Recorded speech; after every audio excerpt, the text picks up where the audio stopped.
Kitchen हा आपल्या घरातला फार अविभाज्य घटक आहे. त्यामुळे आपलं किचन जेवढं क्लीन राहील ना, तेवढं आपण स्वयंपाक करत असताना फार प्रसन्न सुद्धा वाटतं. आणि किचन स्वच्छ असलं की असं वाटतं पूर्ण घर स्वच्छ आहे. तर आता तुम्ही बघू शकता माझा स्वयंपाक वगैरे सगळं काही झालं. सकाळी निर्वीला स्कूलमध्ये सोडून आले आणि मग माझं काम राहिलं होतं हे सगळं क्लीन करायचं. आणि आज ठरवून टाकलं होतं की आज काही हो, हा गॅस होता, गॅस शेगडी आणि मागची टाईल्स पूर्ण डीप क्लीन करायची. तर गॅस शेगडी कशा पद्धतीने डीप क्लीन करायची आणि नेहमी जर तुम्ही गॅस शेगडी धुतली तर काय साईड इफेक्ट होतात आणि कसे तुमचे पैसे वाया जातात हे सुद्धा मी आज तुमच्यासोबत शेअर करणार आहे. आधी गॅस ओट्यावरती ठेवलेलं सगळं सामान म्हटलं खाली करून घेऊयात, कारण मग सगळं काही आज साफ करायचं. जे स्टँड तुम्हाला दिसते ते सुद्धा व्यवस्थित धुवून क्लीन करून घ्यायचं आहे. दिवाळीमध्ये तर साफसफाई केलीच होती, पण आता दिवाळी होऊन महिनाभर झालेला आहे, त्यामुळे आपल्याला नेहमी थोडंफार 15 दिवस झाले तर अशा पद्धतीने डीप क्लीन करणं गरजेचं आहे. सकाळी दूध गरम करत होते तर दूध सुद्धा उतू गेलं होतं, त्यामुळे ते सुद्धा स्वच्छ करायचं होतं. आणि मी नेहमी गॅस शेगडीना खूप जास्त धुवून काढत होते दोन्ही टाइम, त्यामुळे माझी गॅस शेगडी सुद्धा फार लवकर खराब होत आहे. त्यामुळे तुम्ही सुद्धा ती चूक टाळा, मी माझ्या स्वतःच्या अनुभवातून सांगते आहे. आणि गॅस ओटा जर पांढरा झाला असेल, क्षारयुक्त पाण्यामुळे डाग झाले असेल तर ते कसे काढायचे ते सुद्धा आज या व्हिडिओमध्ये मी तुम्हाला इन डिटेल सांगणार आहे. स्टेप नंबर फर्स्ट अशी आहे की जेवढा काही कचरा आहे आता कोरडा आहे तो पूर्ण आधी आपल्याला काढून घ्यायचा, म्हणजे आपलं पुढचं काम हे फार सोपं होऊन जातं. आणि कसं आहे की आपण गॅस ओट्यावरती भरपूर गोष्टी ठेवत असतो, रोज रोज त्या काढणं शक्य होत नाही, पण 15 दिवसातून हप्त्याभरातून काढलं किंवा जेव्हा वेळ मिळेल तुम्हाला तेव्हा काढलं तर मग कसं आपला गॅस ओटा सुद्धा चकचकीत राहतो. कारण कितीही नाही म्हटलं तरी गॅस ओटा हा सगळ्यात जास्त घाण झालेला असतो, कारण आपण तिथे सगळं स्वयंपाक करत असतो. आता चला, आता आपल्याला असं मोठंसं भांडं घ्यायचं आहे ज्यामध्ये की आपले गॅसचे स्टँड आणि बर्नर छान पद्धतीने बुडतील. त्यामुळे यामध्ये आता मी गरमच पाणी टाकलेलं आहे, म्हणजे त्यावरती झालेला चिकटपणा पूर्ण नाहीसा होतो. त्यामध्ये डिटर्जंट पावडर आपल्याला टाकायची आहे. जेवढी डिटर्जंट पावडर घेतली तेवढंच आपल्याला यामध्ये टाकायचं आहे, ते म्हणजे मीठ. मीठ टाकल्यामुळे त्यावरचा चिकटपणा पूर्ण नाहीसा होतो. बस, बाकी आपल्याला काहीच टाकायचं नाही. हवं तर एक लिंबाचा रस तुम्ही यामध्ये टाकू शकता किंवा व्हिनेगरचा वापर सुद्धा तुम्ही करू शकता. आता पूर्ण स्टँड बर्नर सगळे आपल्याला इकडे टाकायचे. बर्नर क्लिनिंग म्हणजे त्याचे होल जे आहे ते पूर्ण जे आहे ओपन असणं म्हणजे बर्नर क्लिनिंग आहे. जर तुमच्या बर्नरचे होल पूर्ण ओपन असेल म्हणजे ते बर्नर तुमचे क्लीन करण्यासाठी आलेले आहेत, तर अशा पद्धतीने तुम्ही ते साफ करू शकता. काळे झालेले बर्नर पिवळे करायचे म्हणजे क्लीन झालं असं नसतं, त्याचे होल पूर्ण जे आहे पूर्ण ओपन असणं फार गरजेचं आहे, नाहीतर त्या ओपन नसले तर आपला गॅस वाया जातो. तर अशा पद्धतीने गरम पाण्यात आपल्याला हे भिजत ठेवायचं, म्हणजे आपली गॅस शेगडी गॅस ओटा सगळं धुवायपर्यंत क्लीन करेपर्यंत ते छान असं त्याचा चिकटपणा पूर्ण नाहीसा होतो. चला आता आपण हे साईडला ठेवूयात, पण तुम्हाला खूप इम्पॉर्टंट गोष्ट मी सांगते आहे.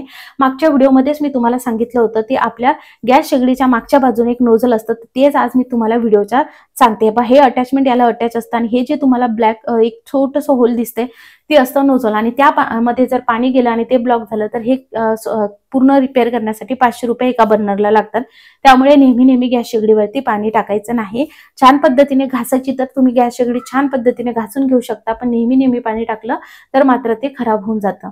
तर त्यामुळे या गोष्टीची तुम्हाला काळजी घ्यायची. मला असं वाटलं की चला या व्हिडिओमध्ये तुम्हाला इन डिटेल सांगते, म्हणून तुम्हाला आज या व्हिडिओमध्ये इन डिटेलमध्ये मी सांगत आहे. तर आज मी खालच्या बाजूने सुद्धा गॅस शेगडी पूर्ण साफ करणार आहे. तर त्यासाठी दुसऱ्या बकेटीमध्ये मी गरम पाणीच घेतलंय आणि त्यामध्ये शॅम्पू टाकलाय. शॅम्पू ऐवजी डिशवॉश लिक्विड डिटर्जंट किंवा निरमाचा वापर करू शकता.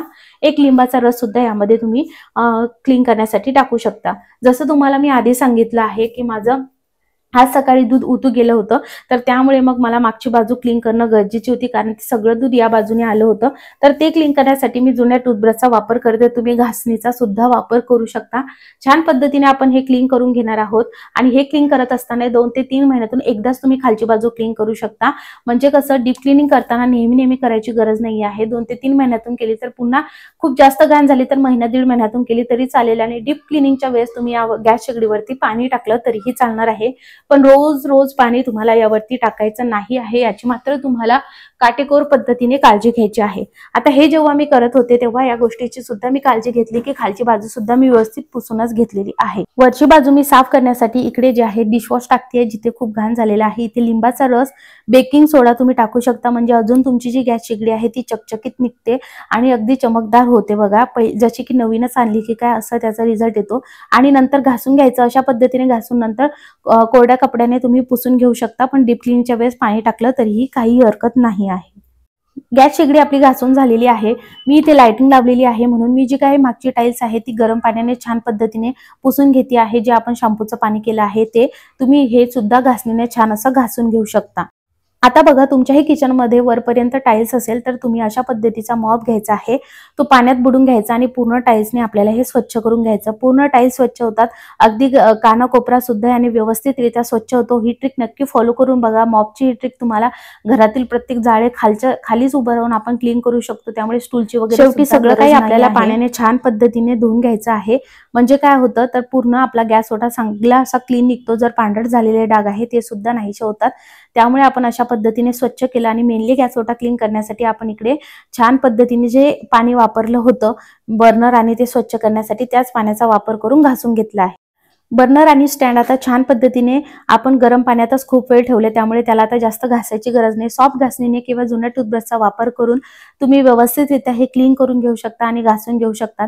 तुम्ही बघू शकता सगळं काही क्लीन झालेलं आहे. या पद्धतीने जर तुम्ही गॅस शेगडी, गॅस ओटा सगळं काही साफ केलं तर खूप छान पद्धतीने हे स्वच्छ निघतात. सगळं धुवून घ्यायचं आहे आणि नंतर सुकण्यासाठी आपल्याला हे ठेवून द्यायचं आहे. पण अजून एक ट्रिक सांगते, जर तुम्हाला हे धुतल्याबरोबर जर गॅसचा वापर करायचा असेल तर काय होतं, आपण हे धुवून घेतलं आहे बर्नर, तर त्या पूर्ण होलमध्ये पाणी जातं, तर ते तसं होऊ नये आणि ते पाणी काढण्यासाठी असं हातावरती टॅप करून घ्यायचं, म्हणजे पूर्ण जे बर्नर मधलं पाणी आहे ते निघून येतं. स्टँड सुद्धा मी जे आपण बर्नर साफ केलं त्याचाच वापर करून, जे आहे त्याच पाण्याचा वापर करून हे स्टँड सुद्धा व्यवस्थित घासून घेते आहे. तुम्ही फक्त डिशवॉश लिक्विडचा जरी वापर केला तरीही चालेल. हे टोटल बघता सगळं काही आज एनर्जी म्हणजे आज ठरवलंच होतं की आज काहीही झालं तरी आज आपलं किचन जे आहे ते साफ झालंच पाहिजे, कारण रोज थोडा थोडा पोर्शन केला तर मग एकदा डीप क्लीन करायसाठी वेगळा असा एक्स्ट्रा आपल्याला टाइम काढायची गरज पडत नाही. तर सगळं काही मी यावरती सेट करून घेतलेलं आहे आणि या पद्धतीने ठेवते आहे. तर असे माझ्याकडे डिझायनर डब्बे नाहीये, जसं आहे तसं आहे आपलं आणि व्यवस्थित ठेवलेलं आहे. पूर्ण आपल्याला क्लीन करून ठेवायचं आहे. मी ना डीमार्टला गेले होते आणि डीमार्टला ना एकदा मी ही तांब पितळाची प्लेट, मला तांब पितळाची नव्हती, ती स्टीलचीच पत्राचीच होती, त्याला असं दिलेलं होतं कलरिंग, पण बघा नंतर ते असं गंजायला लागलेलं आहे, म्हणून मी त्याचा वापर जे आहे आता किचन मध्ये करायला घेतलेला आहे. म्हणजे आपलं जे तेलाची कॅटली वगैरे ते ठेवण्यासाठी याचा वापर करून घेते आहे. म्हणजे काही जे तेल आहे ते या प्लेटमध्ये सांडतं. तर अशा पद्धतीने जर फक्त तुम्हाला कॉपर आणि ब्रासची फक्त फिनिशिंग केलेली असेल आणि फक्त तसा कलर दिलेला असेल तर तशा वस्तू घेत जाऊ नका. ते दिसायला फार सुंदर दिसतात, पण अगदी एकदा महिना 2 महिन्यातून लगेच त्या गंजायला लागतात आणि आपलेच पैसे एक्स्ट्रा जातात. त्यामुळे तुम्हाला ही ट्रिक नक्की फॉलो करायची आहे. मी डीमार्टला ऍटलीस्ट गेलं ना तर ही ट्रिक म्हणजे काय, तर आपल्या मनावर ताबा ठेवायची हीच ती ट्रिक आहे. त्यानंतर तुम्ही बघू शकता आपलं किचन छान असं स्वच्छ झालेलं आहे. हा व्हिडिओ तुम्ही कोणत्या गावातून किंवा शहरातून बघत आहात हे कमेंट करून नक्की सांगा. आणि हो, हा व्हिडिओ जर पहिल्यांदा बघत असणार तर लाईक करा, सबस्क्राईब करा, बेल आयकॉन नक्की ऑन करा. यामध्ये पूर्ण डिटेल सांगितलेलं आहे की तुम्ही रोज रोज धुतल्याने काय होतं गॅस शेगडी. तर तुम्ही रिझल्ट बघू शकता, आपली गॅस शेगडी किचन सगळं साफ झालेलं आहे. सो तुम्ही सुद्धा तुमचं गॅस शेगडी किचन अशाच पद्धतीने साफ करा आणि मला कमेंटमध्ये नक्की सांगा की हा व्हिडिओ तुम्हाला कसा वाटला आणि आवडल्यास मित्र परिवार सोबत या व्हिडिओची लिंक नक्की शेअर करा.